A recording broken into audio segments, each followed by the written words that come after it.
6.2 এটা হচ্ছে 6.2 এটা 7500 টাকা 7500 টাকা। আর কানের দুলটা আসতেছে, কানের দুলটা হচ্ছে 72 গ্রাম, কানের দুলটা হচ্ছে 72 গ্রাম 9500 টাকা। আমি এইটা একটু দেখাচ্ছি, এটা এত সুন্দর, এটা না আমি নিব করে কেন যে নিচ্ছি না আল্লাহ জানে। তো দেখেন এটা অনেক সুন্দর, এটা কিন্তু অনেক নাইস, এটা কিন্তু অনেক ভাইরাল একটা সেট, বিশেষ করে একটু বড় পাথর দিয়ে কিন্তু পুঁথি, লম্বা পুঁথিটা দিয়ে করা হয়েছিল, খুবই ভাইরাল করা আছে। আমি দেখাবো এটার প্রাইসটা কত ভাইয়া? এটা কত? এটা হচ্ছে 1.62, এটা না 17500। আর কানের দুলটা ভাইয়া? কানের দুলটা পড়বে হচ্ছে আপনার বর্তমান প্রাইসে 13000 টাকা পড়বে। 13000 টাকা। কানের দুলটা নেওয়া হয় না এই কারণে, মনে হয় হারাচ্ছে কানের দুলের দাম বেশি।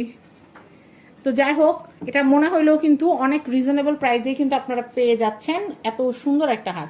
17500 আর কানের দুলটা হচ্ছে 13000 টাকা।